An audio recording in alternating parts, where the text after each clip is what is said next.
Hi guys, and welcome back to the Student Switchboard. The past few weeks I have done a lot of kind of tips and advice videos because that's really what I want to focus on this channel. But what I realised was that I hadn't done an actual my university experience video. Now obviously I've been to university twice, so I figured that I'm going to break this video up into two separate videos. So at some stage further down the track there will be a my undergraduate experience video, but today I'm just going to focus on my master's course. So if you are about to start your master's degree later this year, or you're considering applying for a master's degree at some point down the line, this might be a useful video for you. So number one thing to note with a master's degree, it's going to be a very intense time. Being prepared for that is really important, not only mentally because it's important that you get yourself mentally prepared for the workload that you're about to take on, but also just from a practical point of view. One of the biggest differences that I found between my undergraduate degree and my master's was the amount of class time that I had. I didn't realise how easy I had it at undergrad in terms of the number of classes that I had. We would maybe have a lecture in the morning and then a tutorial at some point later in the day, and we wouldn't necessarily be in every day. There would be some days we maybe have 3 or 4 classes and then a couple of days during the week where we maybe had no classes, so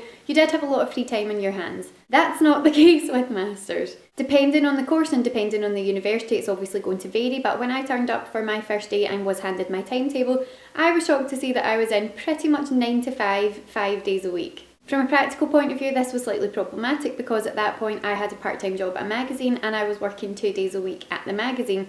And while I had said to my boss, oh, I might have to change some of my times that I work around, I hadn't anticipated that I wouldn't have that free time. All I had was one afternoon, a Tuesday afternoon I was free, so I was able to work on that afternoon. But that's something that you have to consider when you're going into this, is there is an awful lot of class time. You're sort of cramming the amount of work that you would do over the space of like 3, maybe 4 years at an undergraduate level.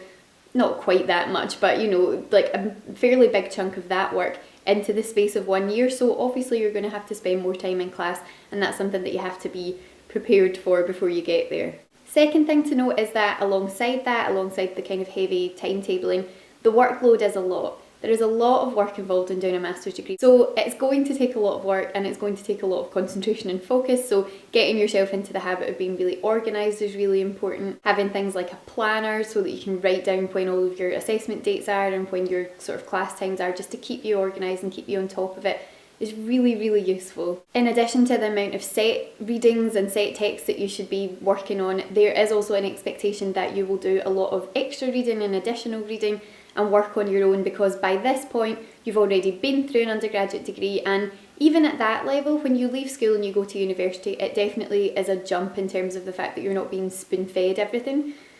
That's even more so when you get to master's level. The tutors and the lecturers are not going to spoon feed you. They're always going to be there for you to go and speak to if you're stressed or you're struggling. They're always going to be there for you to approach. However, in terms of the workload, it really is up to you to get the work done. I appreciate that I'm making this sound incredibly scary, but I just want to get all of the kind of like intense stuff out of the way to begin with, just to let you know what you're letting yourself in for. In addition to that, the assessment period is obviously going to be intense. We had about 30,000 words worth of assessments due in over the course of April. So there were a lot of pieces of work due in a short condensed period of time. Just as the class schedule's kind of condensed, the assessment period is then going to be kind of condensed too. So it's a lot of work, but it's absolutely worth it. So having got all of that hectic stuff out of the way, I just wanted to talk for a minute about the actual layout of my master's course, how it worked in terms of the timing.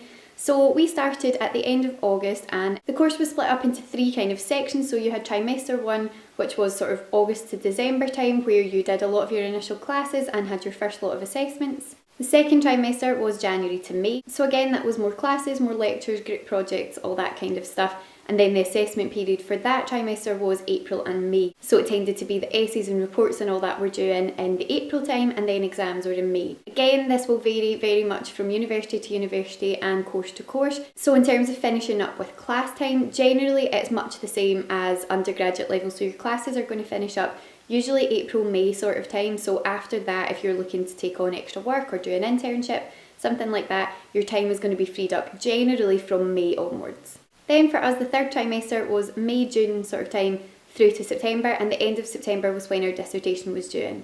The dissertation was a really important part of the course. It was double weighted, which means that in terms of the assessment marks, so what the marks that you need to pass your degree, the dissertation was kind of double weighted, so it was worth twice as much as any other one individual course. So that was due in right at the end of September, which a lot of people then think, what? Well, that's awfully late. But because your classes have finished up in April, May time, you just have complete free time from May onwards to work on your dissertation. Which was great because obviously at master's level your dissertation is really important and they do expect a lot from it. So having that free time to work on it really made a difference. And then graduation time was November. So really the course lasted pretty much from August 2013 to November 2014 for me. And it genuinely was one of the most hectic but best years of my life. Balancing things was tricky, and you do want to make sure that you are balancing your life so you are seeing your friends. I didn't say goodbye completely to my social life because you just can't. You can't shut yourself away for, 13 months and not actually see anybody. You have to make time to go and see your friends, make time to talk to your family, make time to eat and sleep. These are really important things.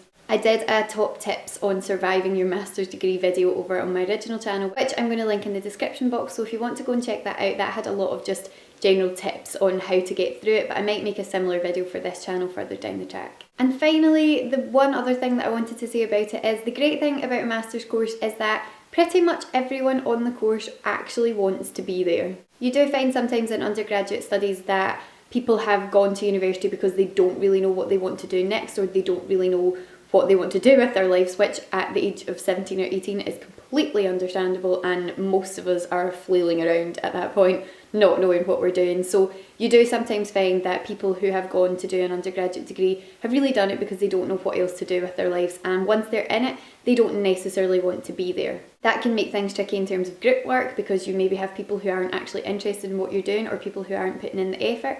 However, at master's level, because people have chosen to come back to uni for a second time, they're studying something that they've obviously given a great deal of thought to because you're paying a lot of money for it. You usually do find that the people who are on the course are the people who want to be on the course. That makes the most amazing impact on how you feel about your work, because if you're going in and everyone else is enthusiastic and everyone wants to work hard and everyone's feeling excited about what they're doing, it rubs off on you. So even if you're going in on a bad day where you've been in the library till 10 o'clock the night before, and then you've gone home and you've dragged yourself up at 7 the next morning to get the bus back in to do it all over again, when everyone else is feeling enthusiastic about the work, it makes a difference.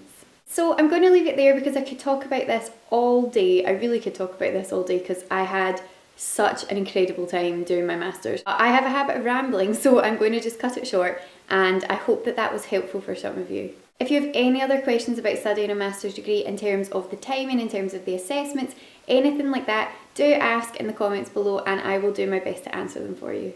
So thank you so much for watching, guys. I was filming this video over the Easter weekend, so I really hope that you have had a lovely Easter weekend, and I will see you again next Monday.